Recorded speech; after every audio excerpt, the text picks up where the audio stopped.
Hi everybody, welcome. Armored Pants here again, and as promised, I have the next video in my recommendations for the Christmas event, and that is the top 5 collectible tanks.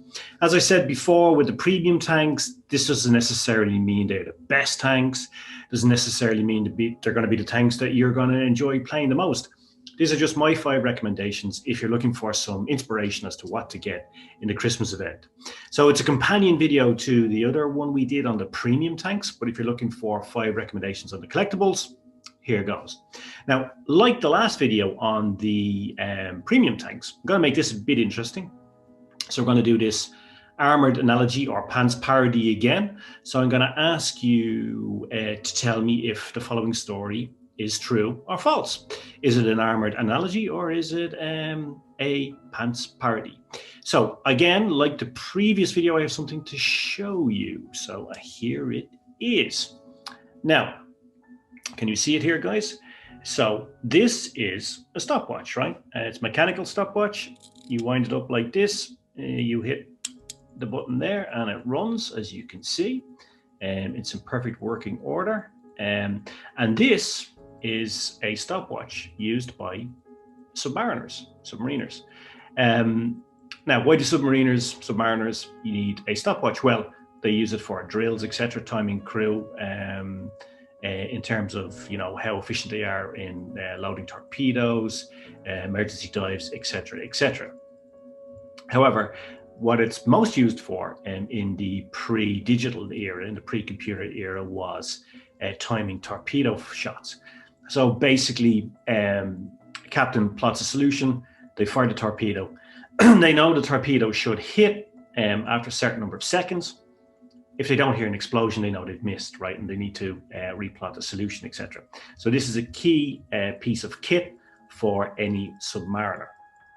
And of course, these watches were produced for submariners across the world.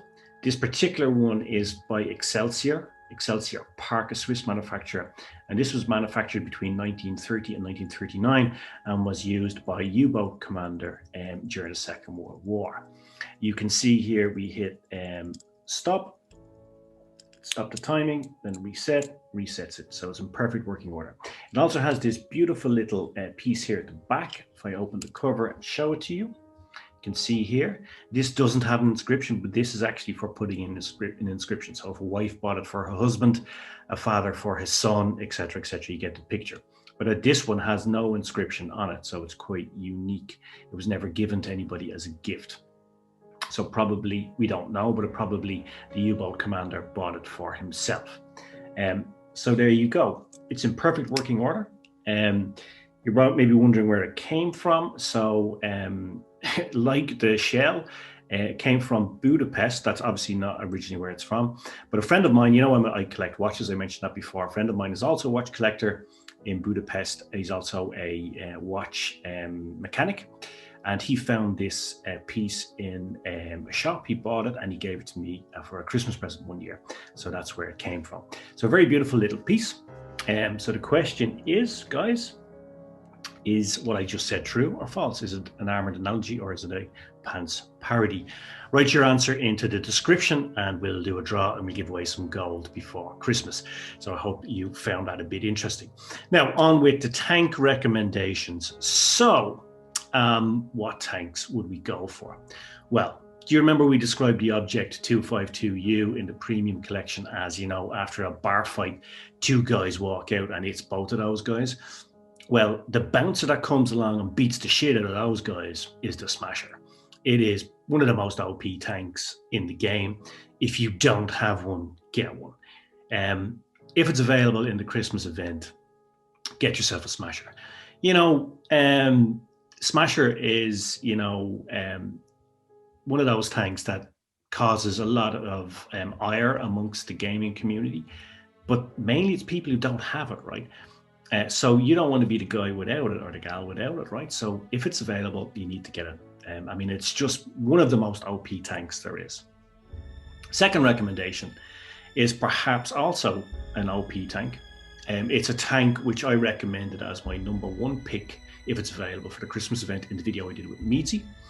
and it is the T22 medium at tier 10. How to describe this tank? It is OP in terms of its armor profile. It's lower than a dog with an itchy balls. It's, difficult to hit. It gets passive bounces. It gets active bounces. Obviously, its rate of fire, if you use gun armor, is 5.3 seconds on the reload, which is phenomenal. It's fast, agile, mobile, difficult to pen, difficult to hit. Just, OP tank, and probably the best medium there is in the game. Certainly the best medium in tier 10 in my opinion. And as Meezy pointed out in the video we did together, you don't want a whole load of these tanks running around tier 10 because it'll just make it unplayable. It's a very rare tank, so it is available. Pull out the stops and try to get that. You won't regret it. Now, in the premium tank guide, I also recommended the AMX 30 Premier prototype, and that was Meezy's pick, and also it's Muffin's favorite tank.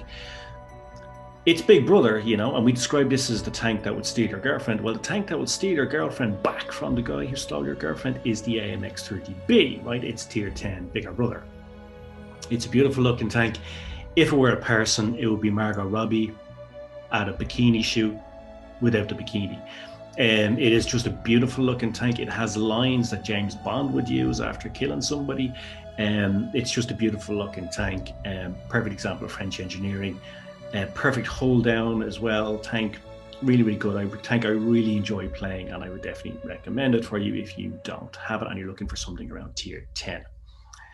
Now, staying at tier 10, and this is maybe a bit controversial. I know a lot of people don't like this tank, but I'd recommend the VK9001P, the Blade, if you use the legendary camo.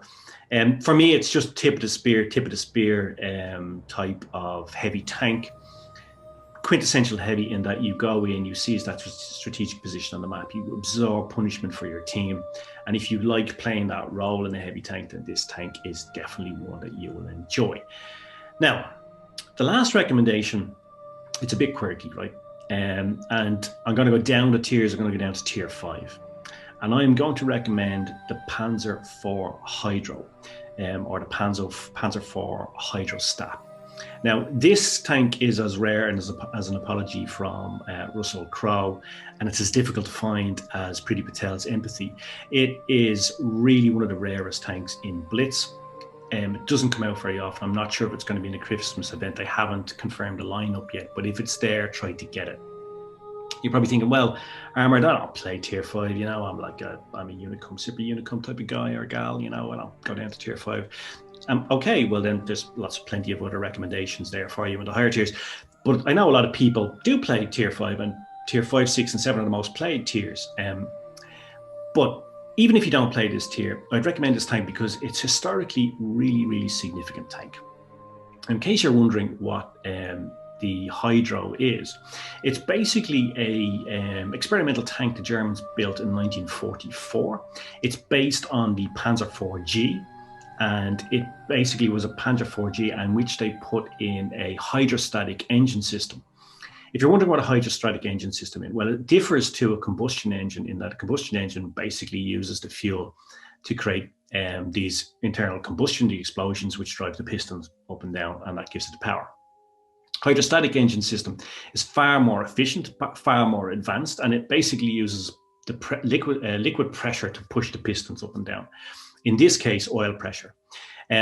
It's a way more efficient use of fuel. It's a way more efficient system in terms of distribution of energy. It makes the tank more efficient, etc.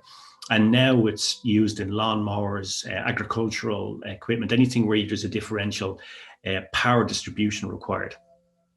In terms of its efficiency as a tank, it would have been really phenomenal had the Germans been able to get it to work. Unfortunately, by 1944, the German arms industry was under a lot of pressure, as we know, and basically they had to stop this experiment in the trial stages because basically the hydrostatic system uses way more moving parts.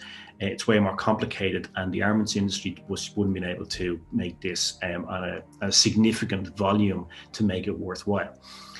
You may also think, well, wasn't the Panzer IV kind of a bit out of date, a bit redundant by 1944? Well, yes and no. But if you read any of the books about the Eastern Front in 1944-45, the Panzer IV with 75mm gun was still a really, really effective weapon.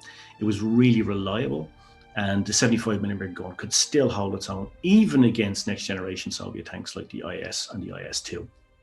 So if they had been able to implement this hydrostatic engine system, and by the way, it wouldn't have just controlled the engine, would have controlled all moving parts within the tank.